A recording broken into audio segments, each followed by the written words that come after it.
Let's learn how to make a cake from scratch. This is a really cool recipe. It's not a lot of work and you get a very delicious cake in the end. What more could you ask for? You can make it any flavor you like even. Here are the ingredients. I'll include a link below that will give you full written recipe and nutrition information, so don't worry. Begin by preheating your oven to 325 or 160 Celsius. Then you want to get 1 cup of butter, which is softened, and that is 226 grams. You will beat this until it's nice and smooth, and then you're going to add in sugar. I'm going to use white sugar, but you can use any kind of sugar you like, just 1 cup or 200 grams. And you're going to beat this until it's nice and creamy and fluffy. It won't take long at all, maybe about a minute.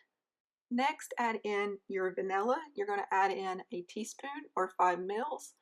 And if you really like vanilla, go ahead and add in an extra teaspoon.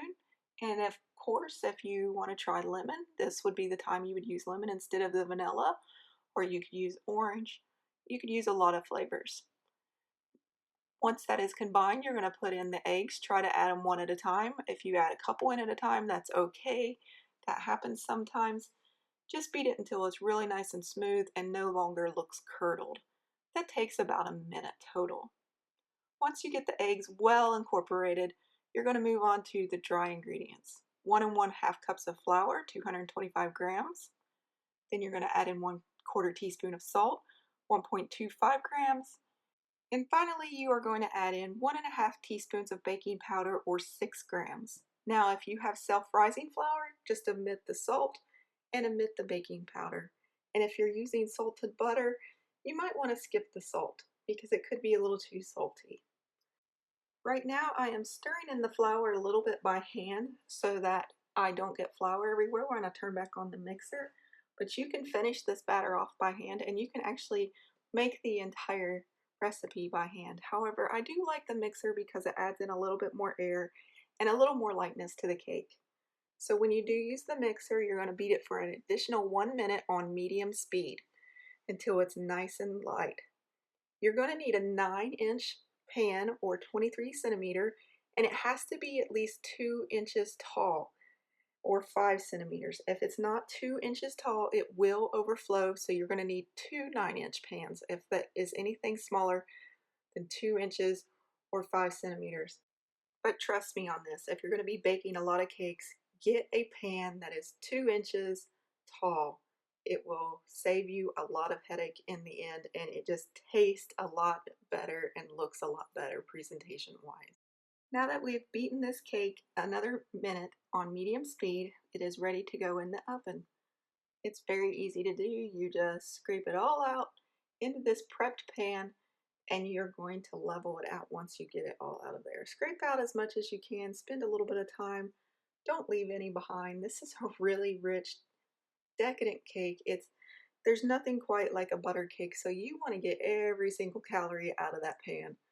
You want to waste nothing because if you're going to be this indulgent, you should make sure you get everything you worked for.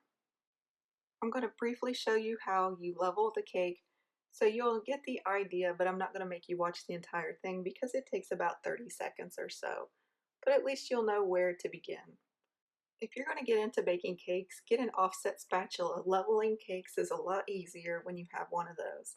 And one advantage of a oil cake is it's self-leveling, unlike a butter cake.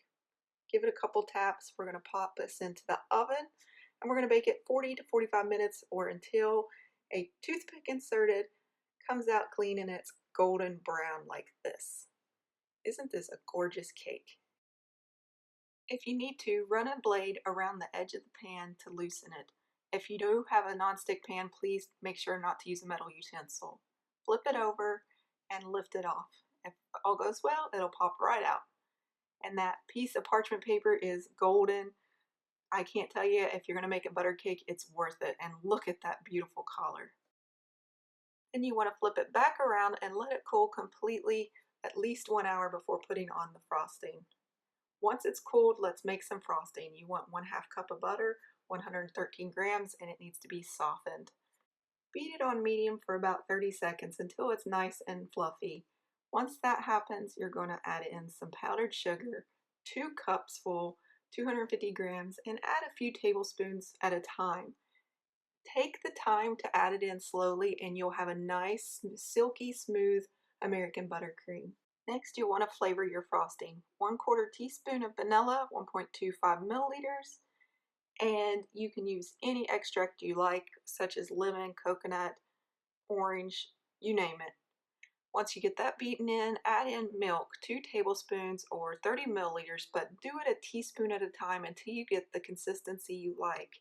I'll show you what it looks like, and I can tell you that I ended up only using about 1 tablespoon because I like a nice, easy to spread consistency. If you add the full 2 tablespoons, it'll be a thinner consistency and may be easier for you to spread. I found it was a lot easier in the beginning for me. Once you have it mixed, it's going to be a really nice, rich, thick frosting. Once the cake is completely cool, you can go to the next step. If you go too fast, you will just melt your icing right off the cake. So take your time. You're just going to spread this out in a thin layer. If you don't have a spatula, use a butter knife. It works just as well. And do the top first. And you can dollop a big bunch on and then just kind of spread it out. You'll get a technique going. Once you get to that point, you're going to come around the sides and you're going to do the same thing, except for you're just going to put on a thin layer at first and then add layers as you go. This will help you keep from getting crumbs everywhere. If you're just gentle, you do a light coating and then continue. Since I have physical limitations, I can't show you how to decorate a cake beautifully like some people out there can, and there's a lot of YouTube videos on how to decorate cakes. But I can teach you how to bake an amazingly good cake. So use both people, one to teach you to decorate and one to teach you how to bake. And this cake is just amazing, so please give it a try at least once in your life. It's worth the calories. This is jacksonsjob.com. Have a great day and happy baking.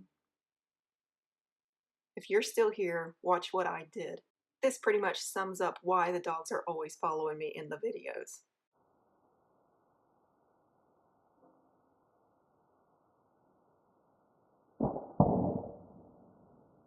The sound it made, oh my goodness. That's one way to save calories. Happy baking, guys.